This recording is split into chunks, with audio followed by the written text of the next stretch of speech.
One whole new welcome to the March 29th meeting of the Rotary Club of South Jacksonville. For our Zoom members, what Zoom members? If there were Zoom members, what we would tell them is that we were happy that you can join us. Please remember to mute yourself the next time you sign in and submit any questions or comments. I think we've probably done enough of that. So the prayer and pledge today will be given by Bill Langley. Welcome, Bill. We join me in the pledge. I pledge allegiance to the flag of the United States of America and to the republic for which it stands, one nation, under God, indivisible, with liberty and justice for all. Will you pray with me? Heavenly Father, we gather today as Rotarians and friends, and we acknowledge that wherever we go, we are always in your presence. We thank you for the gift of Rotary and our friends. We ask that you give guidance and wisdom to the world leaders as they work through the conflicts around the world. Grant us strength when we are weak, love when we feel forsaken, and peace when we are in turmoil. We want to lift up those that are in need, and thank you for our Rotary leaders and today's speaker. Thank you for the food that is before us and for the opportunity to share ideas and to serve our community. Let our actions be a testimony to you and a roadmap for others. Amen. Amen.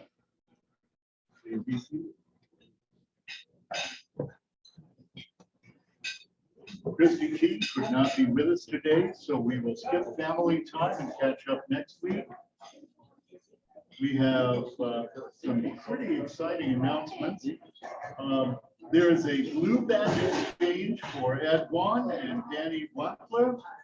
Would they please come forward along with the exchange person?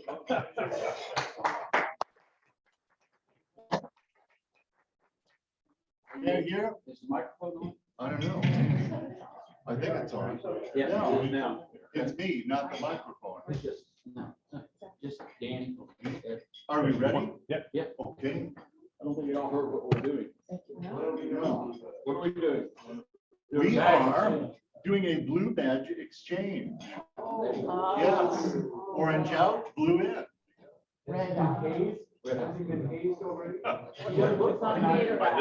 No, but there's still time. Okay. All right. He went through the normal ritual and came out the other end. Huh? Yes, he gone pretty well. Thank you. Not yet. Ceremony goes. All right. And I present you with your permanent badge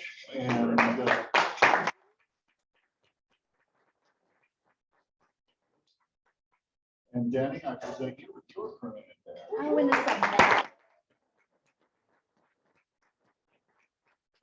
didn't know what happens to be one, but I guess I'll find out. Anyway. You're like me, you're really like me. Now your check clear.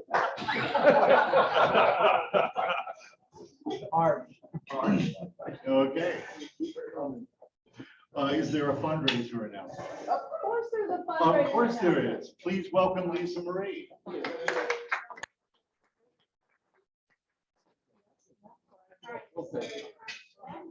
All right, We'll somehow figure it out. we'll figure it out.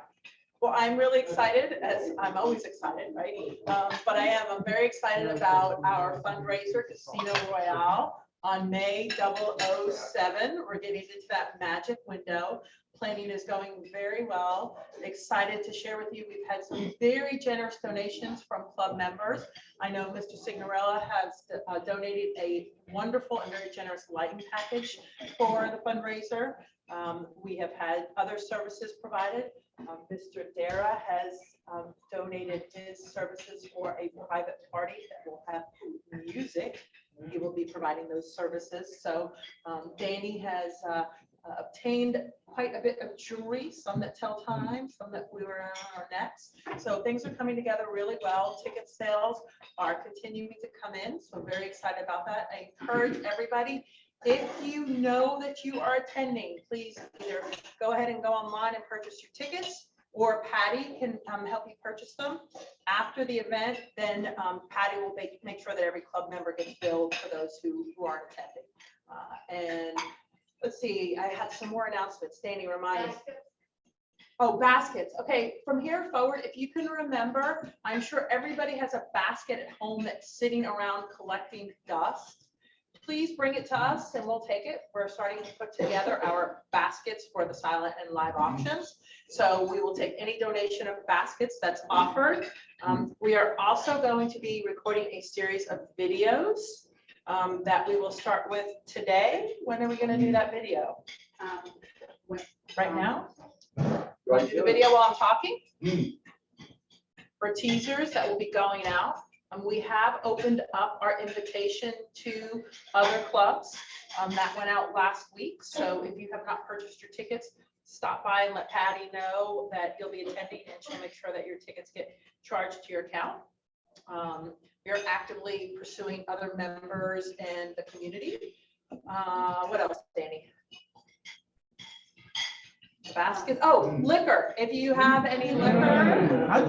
Why does she have to stand up? Or wine, anything that you would like to donate for a booze bundle that we will be raffling off, we will accept those donations as well. Just bring them to the meeting and my trunk can hold quite a bit of, 1 liter, 1.7 cup bags, whatever.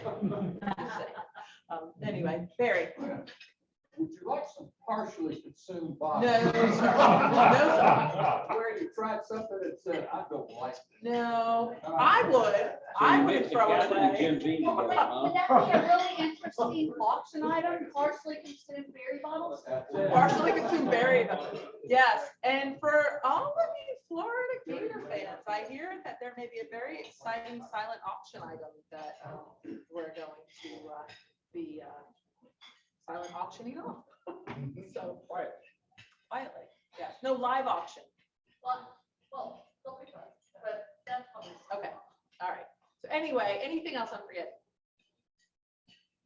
So we wanted to do a real quick video of everybody waving, smiling, being happy, because that's kind of what we're going to do instruction videos every week to remind people of what's going on. So today is your chance to Smile and wave. encourage everybody to participate, okay? No So sign. I'm going to walk around and say whatever you want. I can edit as needed. All right. Here we go. Real fast. Ready? Got nobody full of Wilson. She's doing real fast. She's doing real fast.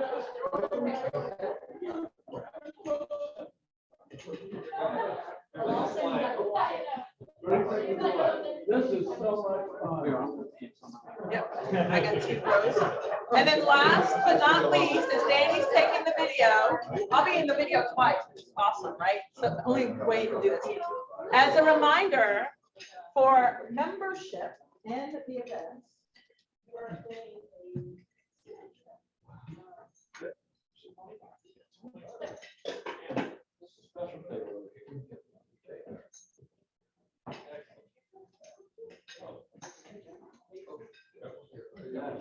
I'm not, thanks. So this hopefully will serve as a reminder of the upcoming fundraiser, but more importantly, about the gift of membership to Rotary. Give it to a friend of yours. Give it to a friend. Yeah, exactly. Right. Good reminder.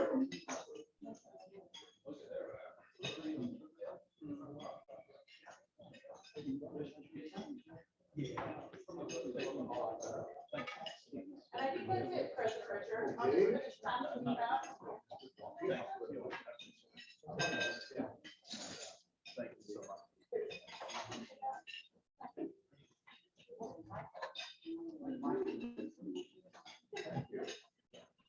If I get my, don't get some. What, are they looking for chips? I got. Bill, are you looking for the chips? Yes, all right. Yes. If I get some, 1 or 2 or. All right. All right. Can you use them at the event? You can try. Maybe good for a free drink. Are these good mindful or just Atlantic? Monte Carlo. I like them. Okay. We We have a very special presentation today involving Larry Caballero and his granddaughter. And that presentation will happen with Robert Harris.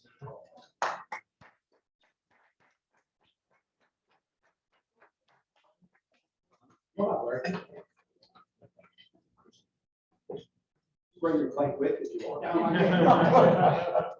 Somebody might take it. Correct. Correct. Well, take your time.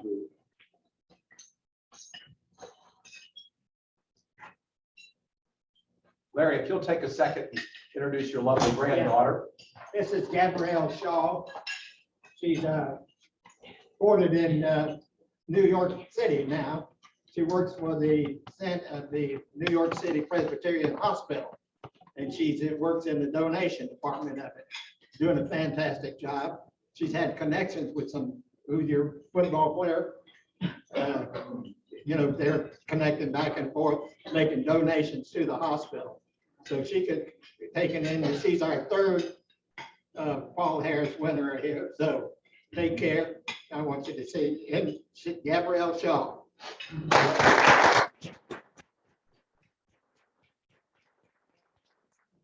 Judge Wilkinson reminded me, it's a little fearful to step up to a mic for fear of getting slapped. Sort of take a couple steps away. I was just asked a little while ago to very graciously award you in behalf of your grandfather a Paul Harris Fellowship, and I'm sure he's still getting a little bit on what it may be about. But Paul Harris was one of the founding members of Rotary in 1905. The best part, obviously, about Paul Harris was that he was a lawyer. I'm sure he reminded you of that as well. And probably the nicest part is the fact that your grandfather is such a perfect example of what a Rotarian is all about for so many years in such special ways. What's nice about the Paul Harris Fellowship is that $1,000 that your grandfather has very generously and your grandma has donated reaches everywhere. What started out as an organization in Chicago touches almost every part of the world. So if you want to get excited and feel good about something, every dollar actually reaches the right place. It's not skimmed off by the management and the like, but it actually gets in the hands and touches, or a lawyer. Always, that's why I don't come forward, just for fear that it's not where it goes. But every bit of everything that your grandfather is contributing will actually reach and touch a human being. So it's really special, and I understand you actually flew down for this. Yes. Which is absolutely terrific. Take a second, if you would, tell us what you do. Thank you. Thank you. Thank you so much for having me here. As we mentioned, I'm in New York City, so I'm never really here. And Papa always would love for me to come home on a Tuesday, but it has never lined up until now. So I'm very excited to be here, and thank you for the special honor of receiving this award. I read all about it, and Papa told me so much about it, but I guess I can give a quick synopsis on who I am. As Papa said, I'm one of 4 grandchildren. I was born and raised here in Jacksonville. I went to school at Elon University in North Carolina, great state of North Carolina. And I currently live up in New York City and major gift fundraising for the Presbyterian Hospital. So I know how much donations can go a long way, and how special they can be for the people that they impact. So very, very excited to receive this award. Great to have you here. Thank you.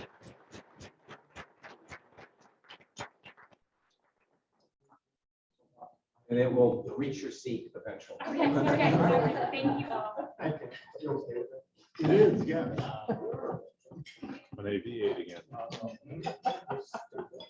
High school. Push the card around. That's right.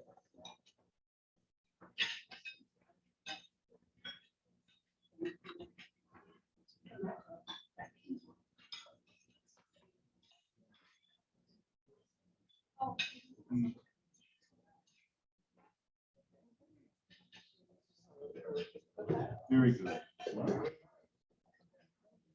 And we welcome Bill Trier for the classic and unexpected Paul Harris moment.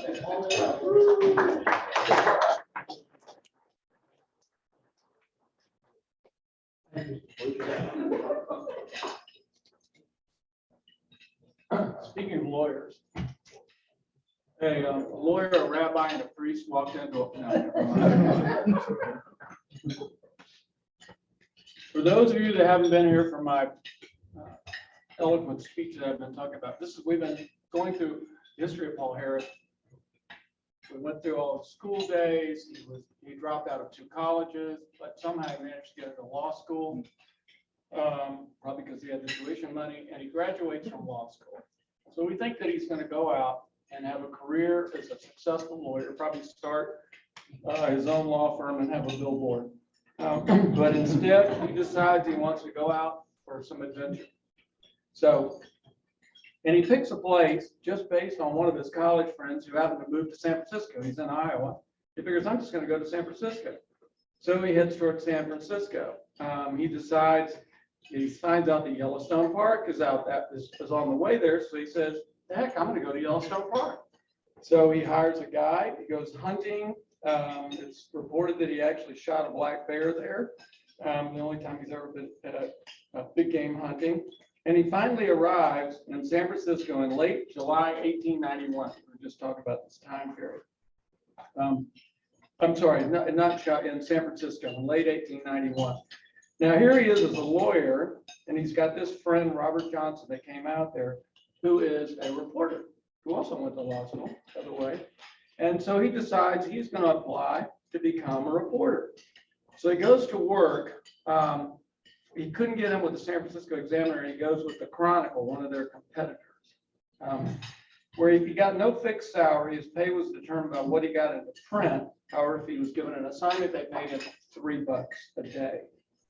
And during the evening, he would gather with newspapermen at the Palace Hotel, and he meets this guy named Pulliam, who also graduated with a law degree from UVA, was admitted to the bar, and decided to go out and become a reporter instead.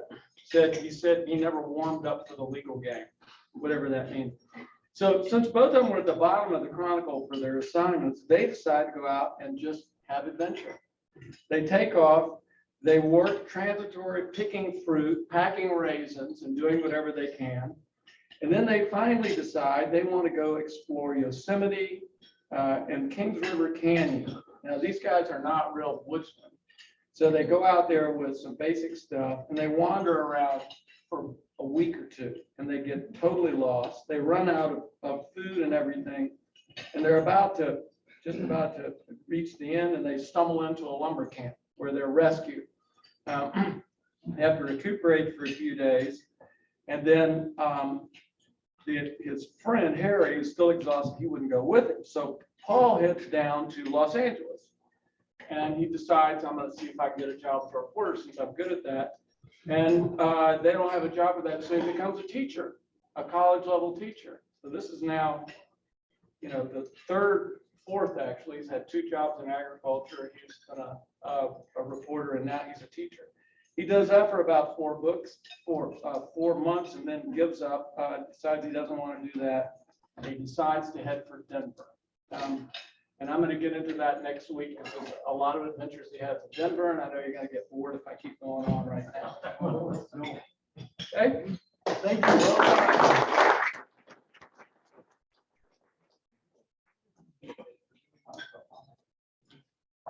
So a lawyer, a hunter, and a reporter walk into a bar, and it's Paul Harris.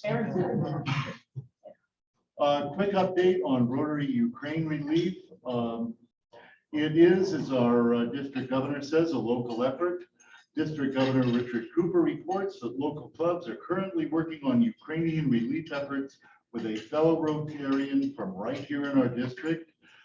James Jorman grew up in Clay County and is currently the president of the Rotary Club of Lviv, Ukraine. He's working with the Rotary Club of Warsaw to coordinate efforts within Ukraine, resupplying hospitals in Ukraine whose supplies have been sadly depleted by treating survivors of the violence in the region.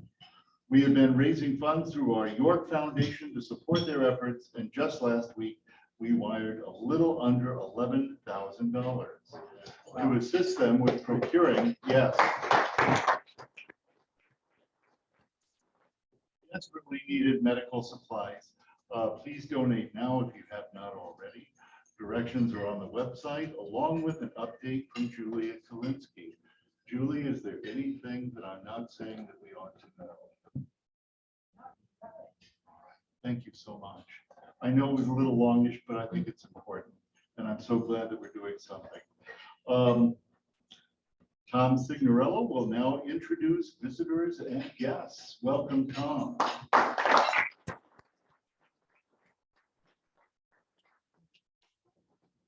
And Richard, do we have anybody doing family of Rotary today?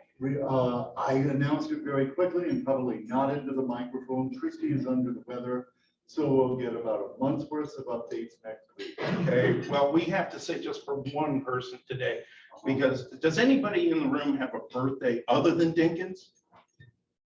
Dinkins, happy birthday. It's a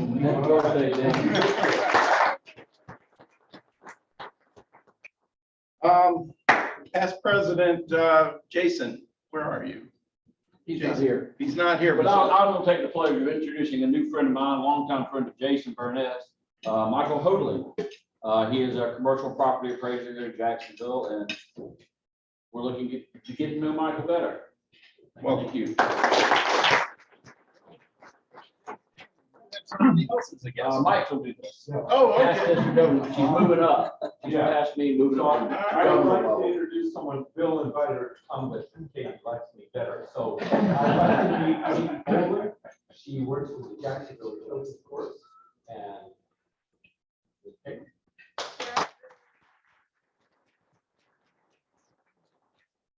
I'm 0 for 2 so far. No. Go ahead. What do you want? Well, I mean, yes, sir. in my typically sharp mind, I had forgotten, I do have a birthday coming up Saturday. It's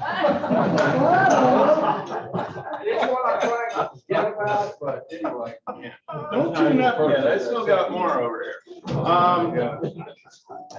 Past President, Mr. Wilkins. You have to guess. It's not my birthday. No. I am very pleased to welcome back Katie Rudderman. Katie is a newly minted partner at Rogers Towers, and pleased to have her back. Please welcome her. You don't need to introduce your guest again, but Gabrielle, we are so grateful you're here and you're living proof that fruit doesn't fall far from the tree. Welcome.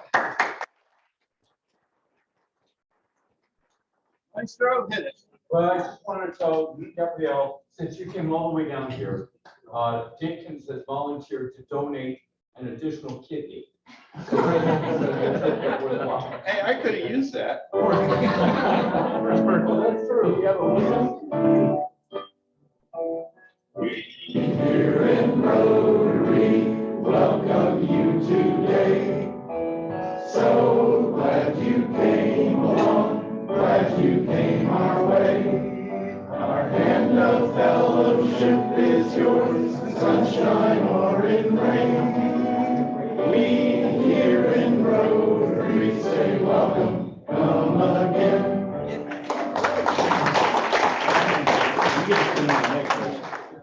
Thank you, Tom. Masterfully presented and sung. And now Marlon Bonds will introduce our guest for the day. Welcome, Marlon.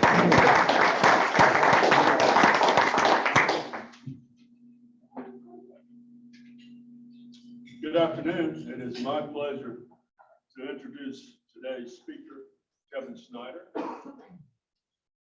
Kevin joined the Scott McRae Group in 2003 and has over 32 years of industry experience. He currently holds the position of Vice President over the automotive dealerships for Duval Motor Company. And you might recognize some of the dealerships under that umbrella. It's Duval Ford, Duval Honda, Duval Acura, Duval Chevrolet of Star, and Subaru of Gainesville. Kevin also serves as the current president of the Jacksonville Automobile Dealers Association. It's a mouthful. It is. Yeah, I'm not used to such a realtor. Kevin and his wife, Sandy, have 3 daughters. So I don't want to steal Kevin's thunder, but I think he's here to tell us that cars have never been more plentiful. They've never been cheaper. New cars, used cars, no reasonable offer will be refused.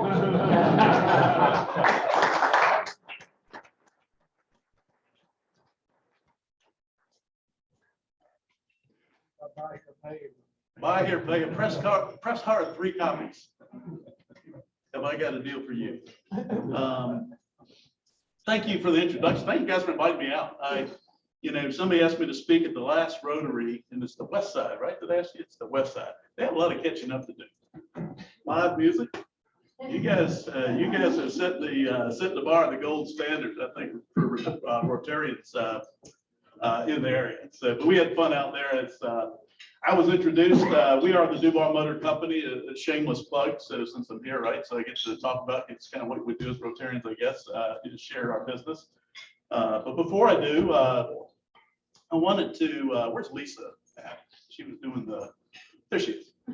So we would love to participate in some way to donate. Put together.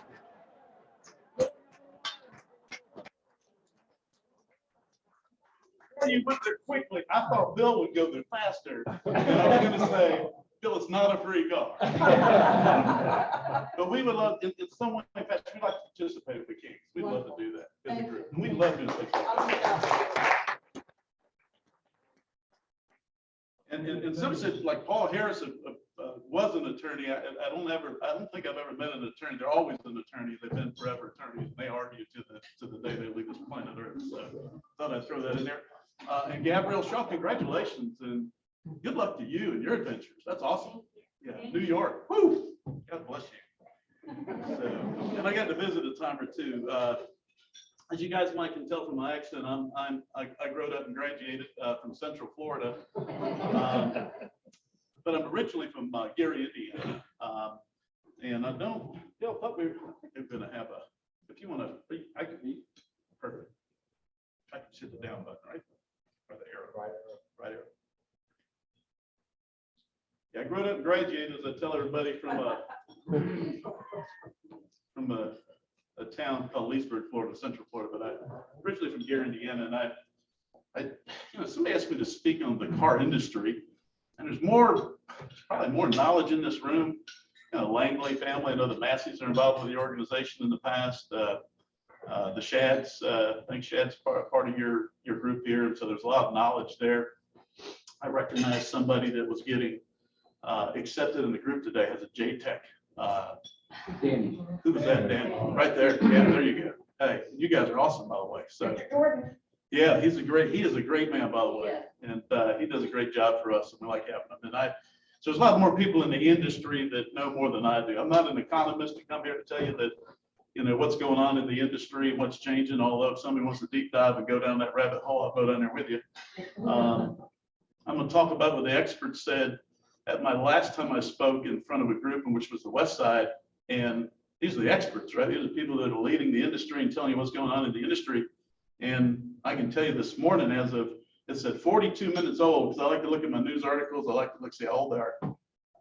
42 minutes old, and it totally contradicted all the information I shared with the last group. So if there's an expert out there, it's not me. But I am passionate about what I do.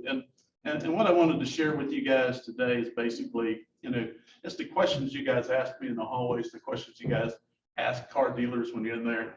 When the car is coming back, when can I go get one? What's the newest, next, greatest thing? So I thought I'd talk a little bit about that, what caused the situation that we're in right now. As alluded to, I got a bio and I'm losing my hair too, so I thought it was pretty exciting. My daughter is she's in a field, she's studying to be a PA, but she works for a plastic surgeon. So she took a bunch of pictures of my hair and now she wants me to get these hair transplants done. So I'm scared to death. So I only talked to that because I saw the little notch in my hair, it made me think of that. So I thought I'd share that with you guys, so I can have a little fun. But she scheduled me an appointment. She said, Dad, I paid for it, you gotta go. So I'm just scared to death that something's gonna happen. I see failed versions of that. But I do serve, and so I've been with this group for a long time, and I belong to what is that Duval Motor Company. And what I want to share, we've been around since like 1916. This organization has. A lot of you may know a guy by the name of Jack Scott or Walter McRae. You guys may have heard of them. The Hampton Graham and Alice Graham is a family today that actually runs their fourth generation family. We're very proud of our history. However, we know, just like lawyers, preachers, painters, car dealers, right? You know, sometimes we get a bad rap, and I was sharing about different entities earlier, and I think it was with Bill. You know, Bill, you said, hey, is a Porsche consumer different than a Ford consumer? And you thought not, and I said it is, you know, because here's the difference. I think for years, we in this industry have really not wanted, we wanted to serve our own needs. We never really wanted to serve the consumer, although we talked the good talk. I was saying that luxury side for what you are, you demand it. And so therefore you, the consumer, were driving the behaviors inside those companies. And that's why it's different. And that's what's driving the business today, because consumers today are driving behaviors, as you guys know, Amazon, you name it. However, consumers cannot drive what's going on today. They're going to have to embrace, adapt until we start to recover from what is the collapse of our distribution system specific to my area of industry. This is what my friends always ask. They said, inquiring minds, they wanted to know, why are microchips so important? It's a question they ask me, what's the big deal? And we'll share some of that. You know, what started the chip shortage? I'll share a couple of conspiracy theories, and I'll share what I believe and know to be why we're in a big, huge chip shortage that will continue to last for some period of time. So we'll talk about how long it will last. You know, what's affected by the chip shortage? Basically everything. You know, when will the inventory stabilize? Again, if you were in a meeting that I talked to a group a month and a half ago, I would tell you, hey, it was very optimistic. When will it stabilize? I can't tell you, because even the experts can't tell you right now. Should you wait to buy a car? It's a good question. I don't know. I can tell you what my opinion is. I'm in the business that sells cars, so I would tell you, you should buy a car. But I'm very transparent, and I've always been. I tell everybody, me personally, as I've been running this organization, I've been with them since 2003. I love taking great care of people, and I always want to be transparent up front about everything, even if it means you buying a car from someone else and me trying to set the road for you to have a great experience. There are reasons why you shouldn't buy a car right now, and I love sharing that with my clients because they appreciate the candid honesty, and it's what continues to get people to come back to us time and time again. What can you do if putting off a car purchase isn't feasible? And we'll talk a little bit about that. But first of all, like I said, I'm not the resident expert. All I can tell you is what a microchip is. And there's a definition of a microchip if you want to get into it deep. I'm not an electrician or a scientist or an engineer, but computer chips make up a lot of stuff we do today. You know, it's a set of electronic circuits on a small flat piece of silicon.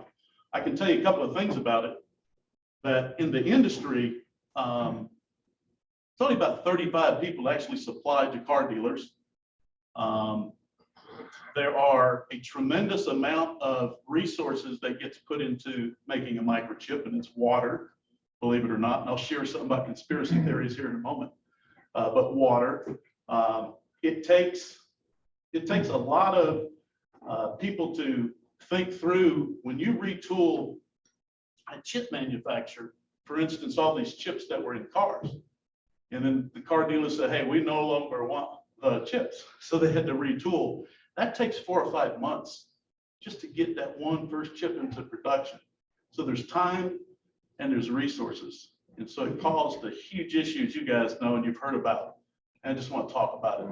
And then, you know, what takes chips? And most of y'all have been in the industry, if you're in any type of industrial industry, just about everything.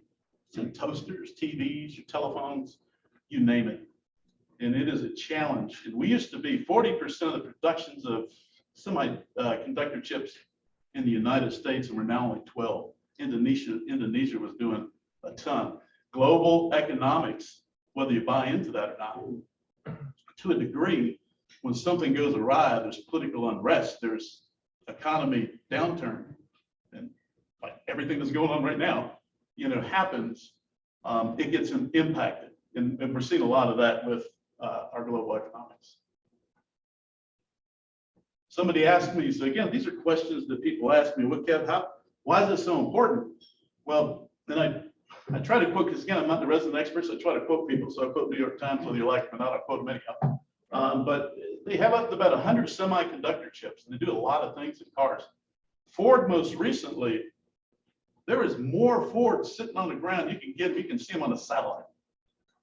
And they're sitting in a field. There's thousands of them, but they're not chipped up, if you will. And they're just sitting there. They're not in dealers for you to buy. And so Ford has just recently announced that they're going to put all these cars on their lot because they don't know what to do with them. They're made. The vehicles are made. And it's the chips holding them back. But they're going to put them on their lots. And when they get chips, they're going to have the dealers chip them up. And they came out with a new recent program. You know, Bill, if you're willing to run around in your brand new F-150 with that power lift gate that you like in the back that you love pressing the button that goes on and off, and they say, hey, I'll build it, but you may not have AM radio and a power lift gate. If I can leave a chip off, would you drive it? And you'd probably say, if I could take delivery of it, sure I would. I might not want to roll down my own windows, but I may live without that. So now they're talking about focusing on how to put chips that just work on the essentials. Maybe the navigation system's not going to work first time around. That way we can deliver more of these cars to you, the consumer. So 100 chips, just on average in a basic car. Another shameless plug. I love the shameless plug, but the Bronco, which just came out in 2021, and they had like 200,000 orders. I think we had 200 plus orders, and we fulfilled about 35 of them. Wow. Yeah, we don't fulfill a lot of those. What's the problem? Not only is this chips, it's parts. We'll talk a little bit about that as well. So, hey, here's what happened. Here's the deal with the chips. See, they put them in if you're a conspiracy theorist, Bill Gates said, hey, he's going to put them in you, and so all those chips disappeared. That's kind of like that's the whole premise of the chip shortage. If you go there, I actually have people ask me, does that have something to do with the chips that's in the serum that's going but that's what they believe. So again, it comes down to the whole premise of why I like to speak, because I want to share what I would tell my friends and family when we talk about it. The reality is COVID-19 happened, right? A limited number of chip manufacturers in the world. There's, like I said, 35 total manufacturers in the world that actually supply chips to car dealers. Car companies just simply knee-jerk. Who's the other car? Is the Massey's here today? Are they not? No. Yeah, but your family, Bill, grew up in this business, right? And I like to put the car dealers because they talk about I hate the car business. They do. But I poke fun at them a lot. But we get car dealers. I always tell everybody we're fickle, and we do a lot of knee-jerk things. And I think the manufacturers were a little bit knee-jerk, so they canceled orders on cars because they didn't know what the market was going to bear, and they were just afraid to death to build all this stuff out and what that might do with a pandemic. So chip companies, this is what chip companies did. Hey, if you don't want them, guess who else wanted them? Everybody that was working in their house. And so they retooled their company to focus chip distribution into computers. And this further gets exasperating because then we went to homeschooling. Homeschool kids, they love their computers, but they also love their Xboxes and their gaming equipment. And so that got pretty popular, and they were stuffing all these chips in there. And so when the demand came back for, oh, wait a minute, we need our chips back, but we got to retool this company. We've got to redo this. That, like I told you, it took 4 months. And I'll share with you some other things. So manufacturers had to retool. And then if you are a conspiracy theorist, and I am not, and this is kind of just what happened, and I called it the perfect storm. If you thought about it on the chip in the perfect storm, you should know there was a Japanese plant that actually produced a predominant amount of chips for a lot of the manufacturers that I represent. It got on fire. There was a drought in Taiwan, and I just told you it an immense amount of water that's involved in the production of chips. There was a cold issue, and I don't know if I have that up there now, in Texas. We had, if you guys remember, there was a blackout in Texas, right? That shut down that plant. And all this kind of happened amidst all what's going on with COVID. So I'm trying to retool. Japanese plant catches on fire. There's a freeze in Texas. There's a drought in Taiwan. And now there's the war in Ukraine. What's the big deal? What's driving that? Well, that's 5% of chip production for auto manufacturers. Ukraine and Russia together, all the wiring harnesses associated. Bill, with your Porsches, Volkswagen and Porsche wiring harnesses will be a shortage now. That's going to impact Porsche and Volkswagen business. That's in the Ukraine. I don't know when that comes back. Don't know. But that's what's going on in our industry. And that's kind of like the perfect storm. And then you have China has a brand new, China is obviously, as you guys know, right? China, they supply just about everything, it's a global market. Here's another outbreak in China, if you guys want to buy into that. You know, I'm not fearful. I get everything that's going on in the planet, but I know how it impacts our business. And it's concerning. But I wouldn't feel too bad for car dealers for what it's worth. Can I go ahead and tell Phil? In this pandemic, don't feel bad for any car dealer, because I can probably tell you it's 99.9% of car dealers are the most profitable they've been in the history of their existence, most profitable. And a lot of that is limited supply, big demand, not the markup, just normal margin. Dealers never worked on normal margin when you were in a car business. It's hard. It was always a gimmick. But right now it is what it is. And I can tell you how people buy cars, and I'll answer any questions that are associated with that in a minute. But I just wanted to share, that's what happened. If you want to know what's going on with chips, why are there no cars on the ground? That's why. We'll produce them till the cows come home. They're sitting out there. GM's got them sitting out there, and they're just fighting for ways to figure it out. There's a plant in Shanghai right now that to keep production up for GM, and this is a brand new article, that the workers are actually sleeping on the floor, and they're all in. You know, we'd say, hey, cruelty, and you know, but they're all volunteer to, you know, hey, we're going to sleep on the floor and get up and do shifts until we get these. You know, there's people that can produce cars. They just need the parts and the supplies.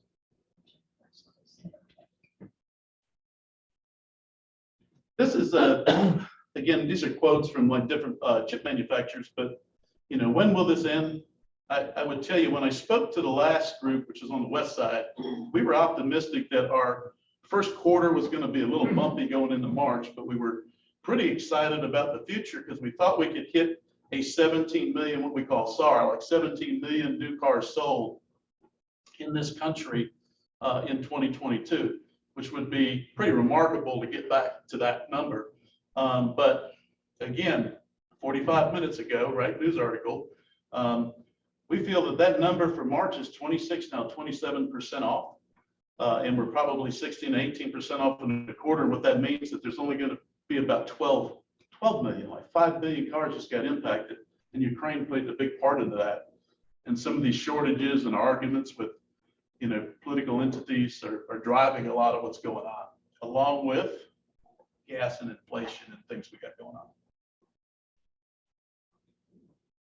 The impact's huge, and I won't, if anybody wants to deep dive in that rabbit hole, please do ask questions, but I'll finish this if anybody wants to talk about it. But, you know, it's, you know, the chip shortage, and again, I had a shameless plug. I don't have Dodge, so there's a Ram in there, so we'll skip that. But all the Chevy, Ford products sitting up there. But they're cutting down production. GM just announced that in April that they'll be shutting down one of their truck plants for a solid 2 weeks, you know, and that's workers. And that's workers, and that's a lot of other things. And then you have union labor that gets involved in all this. And again, that's another deep rabbit hole we can go into. But bottom line is that it's really impacted you guys and how you, but we still have vehicles to drive. We're still in the best country to planet Earth, in my opinion, in the universe, for that matter. And we're going to be okay. I will share that with you. But for us consumers that like to eat things, buy things, consume things, and we like to get them now, there'll be some challenges for our mental well-being when it comes to that. Like, I want my car now. this is just like the first quarter update, so I totally changed it, and I shared some of that with you, that, March new car sales have dropped 24 to 46%.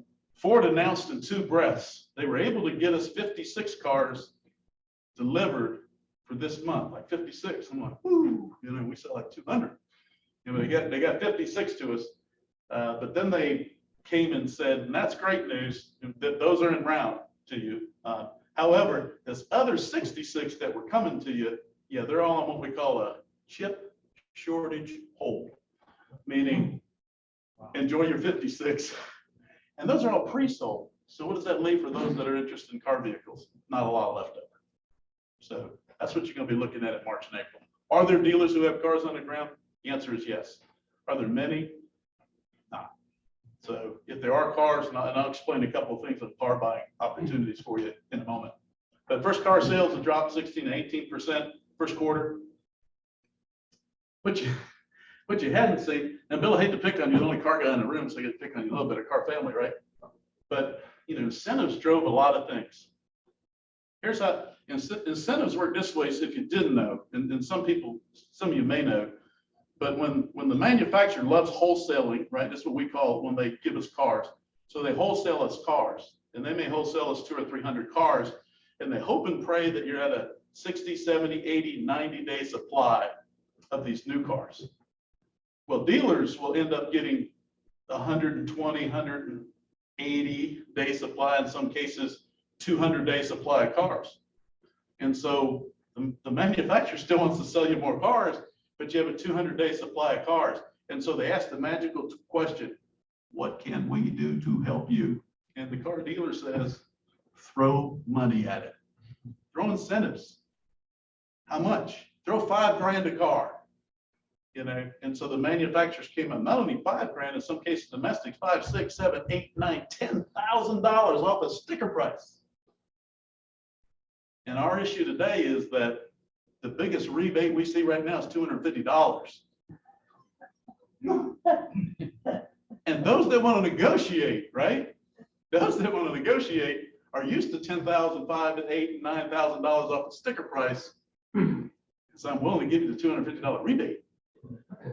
And they look at us sideways. And so I got to pull out my slide presentation and have a 20-minute conversation with about chip and water shortages.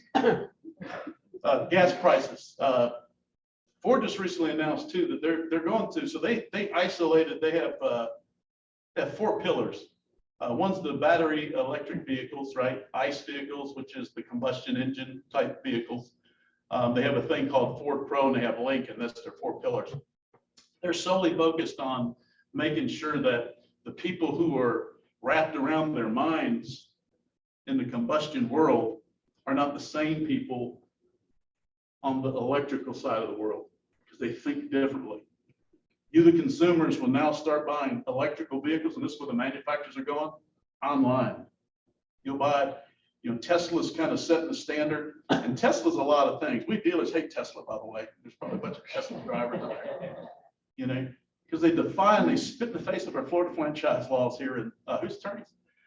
So they spit in the face of our Florida franchise laws, and they launch a dealer without having, franchise piece to it, it's directly to the consumer. And so, but what we did get out of there, and what I do like about Tesla, their CEO, and what he does, and he's not trying to save the earth. Somebody said this the other day. I don't think he's trying to save the earth. I don't think he's a Green New Deal guy. What I love about the CEO of their company, he looks towards the future. What does the future look like? And he's designing things for the future and not necessarily for economy and those people that drive those vehicles today. And to me, I thought that was exciting. But Ford is going with electrical vehicles, combustion, Lincoln, this Ford Pro, which is a service element. But to you, the consumer, when you start buying cars, you'll start seeing them online. Here's what I like about it.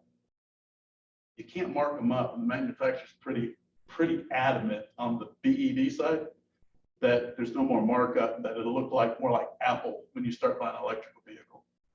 That's fair. That's fair and right. That's the way I do business. If you've done business before and I gave you a horrible time, see me afterwards and I'll apologize later. Hopefully it didn't happen. But sometimes it does. It's a perception. Bill and I were talking about sometimes is it the person? Is it the organization? You know, we just always want to give a great experience. And so the manufacturer's big on the great experience.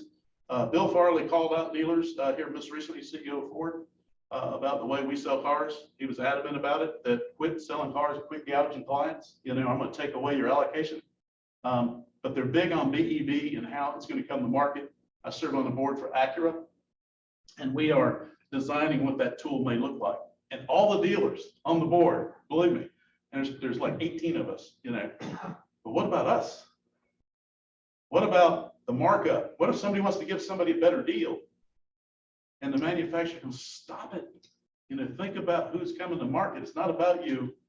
This is what I said earlier to you guys, and kind of want to bring it full circle, and I'll get you out of your 10-minute. I apologize for taking more time than necessary to communicate this, but they really want to take great care of you guys in the driver's seat. And that's great news. That's great news for you in the long term. Lease demand will improve, and it only improves because I don't know who leases. Anybody lease a car here? I don't know. Leasing is a great, you know, somebody said, I'd like to buy my car, own my car. And so if you're financing, if you own it, none of us own it. But from a leasing perspective, the thing on lease is affordability and valuation, because you know, leasing payments are generally less. And what's great about a lease, you can buy it when you get to the end, and your used car right now is worth more than it's ever been as a history of you own it. If you're thinking about getting out, don't go used to used, but if you're going to new to used, and I'll explain that in just half a second, this is a pretty good opportunity. I bought an F-250 and I spent $64,000 for it, Bill, 64 grand. I got a deal because I'm on that D-plan program. I know a guy, a gal. I paid like 64 grand for it. It's 2018. I drove it for 54,000 miles. 2018. This is not about what our company gave you. This is just the market. And everybody wanted to buy it. And it was worth 43 grand. And then the market shifted. And these are a diesel crew cab. Finally, they offered me 58 for it. And I finally told my wife, I said, I'm not selling, I'm just going to keep it. I don't care. And then they offered me 60 grand for it. And I told her, go pick out a car. I don't want a car. I said, honey, pick a color.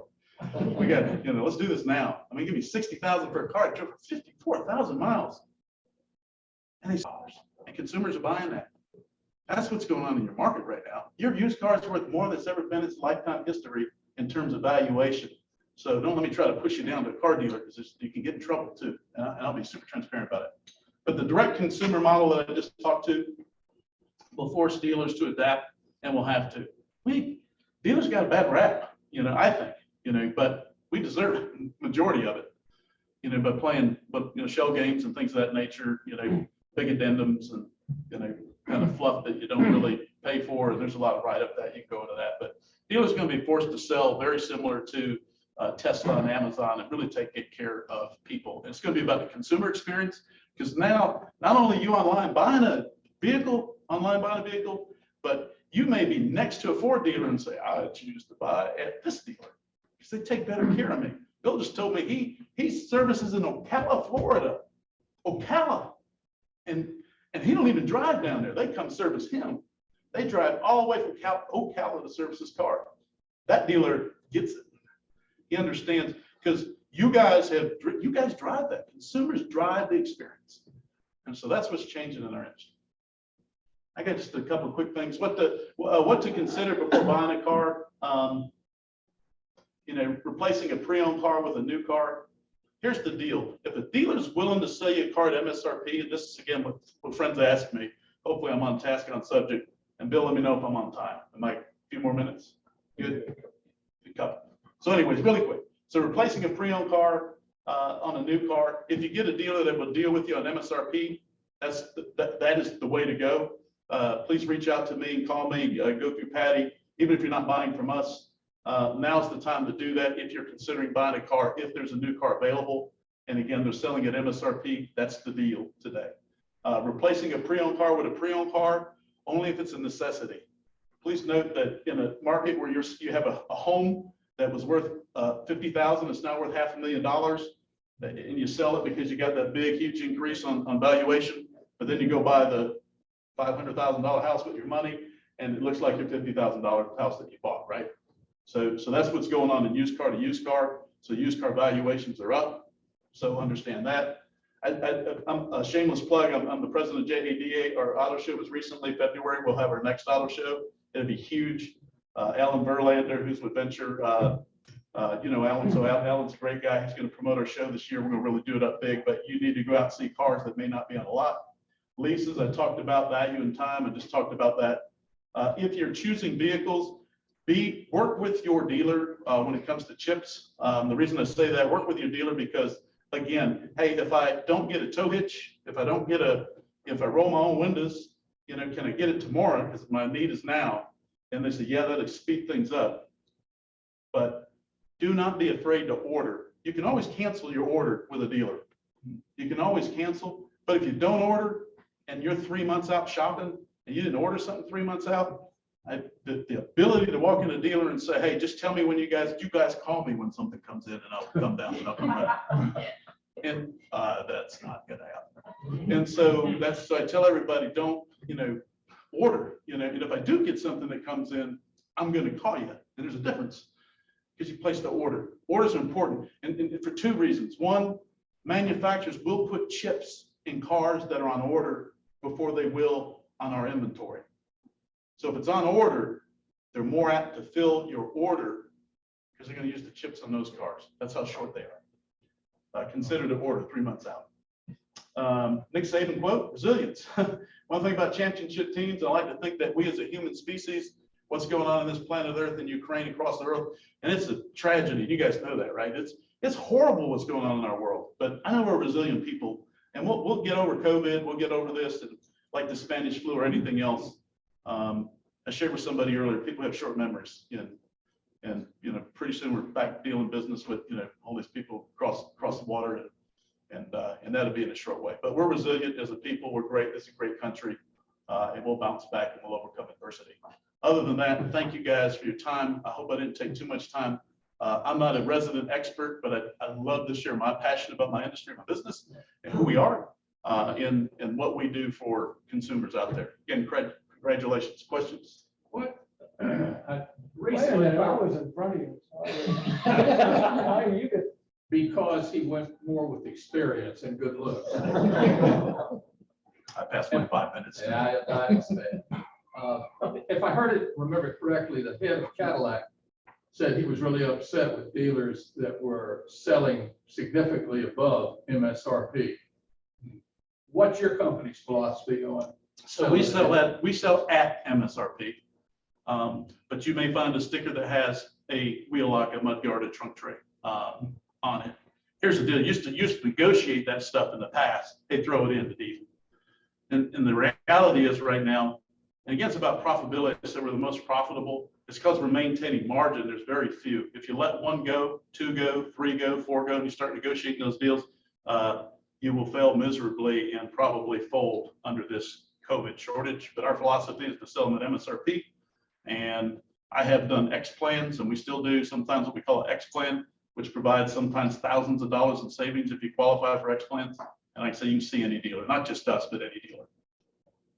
And just to quote on the reason that so Farley and all these CEOs of these manufacturers came in and really kind of, you know, they don't really care how much we sell them for. Their biggest issue, because sometimes we're buying a used car, like a Bronco, for instance, that Bronco that you saw up there, that's a $50,000 Bronco. And if I go buy it for you, you say, hey, Kevin, go get me one and don't make a dime on it. What's it going to cost me? $81,000. So if I buy one from another dealer for 80 and sell it to you for 82, I look bad because it's a $50,000 vehicle. So that's kind of what's going on in the industry. But they don't have a problem necessarily with what we sell them for. What they hate the fact that we're selling them for, we're telling you 50, getting you in the door. You ordered it under your name for 50, and then turn around and say, hey, you're the first right of refusal on it. It's going to cost you 80 if you want it. And that's wrong. That's dead wrong. Dead wrong. If you bought it and said, we're going to pay you 50, by gosh, that dealer should sell it to you. That kind of reminds me of Harley Davidson 25 years ago or so. If you wanted to buy a new bike, yeah, you could buy it at list price, but they add another $2,500, $3,000 worth of stuff to the bike. Shouldn't And mark that's the up, way you had to buy it. shouldn't mark up any vehicle unless it's some kind of specialty, one of a kind deal. We, one of our former members here actually bought into that chip conspiracy that they were injecting him into. And I believed it till he told me John Denver was behind it. No, he really didn't. I'm making this up. So they drove the cars from I've seen the satellite pictures of all the cars parked and they're in fields and they run out of space. So the cars the chips are enough to drive them there because the chips run the ignition and all the motor systems unless they towed them. And so I'm assuming that a lot of those cars are drivable and maybe, I'm asking you, this is kind of a question. Because if they say they're ordering chips and they're going to be putting them in, maybe would that work? They've got enough chips to drive now. Maybe the window won't crank up. You know, this warning system and that warning system, which they could get rid of half the ones on my car, and I'd be grateful. Won't work on it anymore. Are those the systems that don't work on those cars? So they chip those to drive. They chip them to drive. And so the wheels program they're referring to, but the safety stuff is still not working in those cars. And so that's why they sit. So they do have a wheels program where not only are they chip to drive, but every safety functionality of the vehicle is working. It just may not have the rear entertainment working in it, even though it has the rear entertainment in it. And navigation would be one of those things. XM radio, that type of technologies will be out of that. Those are not those cars. Those cars are chipped to drive, chipped to get off, and in some cases might even been towed to get over there. But 99% of the time they were chipped to drive. That's it. Chipped to drive, yeah. And if they can put chips in them, they go right. Do you know what percentage of chips are produced in America? So today, because like I said, I'm not the resident expert, but so I do watch a lot of videos and listen. So today it's like 12%. The Senate just, it has to go to the House now, but $52 billion has been put forth by our government to actively start producing chips here in the United States. We used to be 40%, today we're 12. So that's the answer to that. I wish I could. Yeah, go ahead. I'm sorry. Extend your time.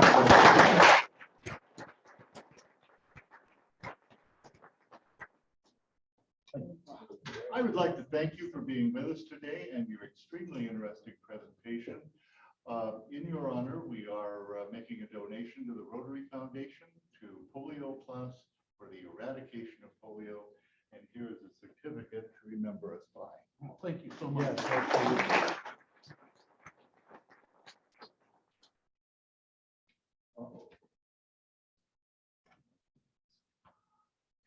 Reminders, next week, our speaker will be Don Fox, CEO of Firehouse Subs. As we end our meeting, we invoke our membership motto, bring one. And please join me in our Rotary motto, service above self. Profit goes to serve the best.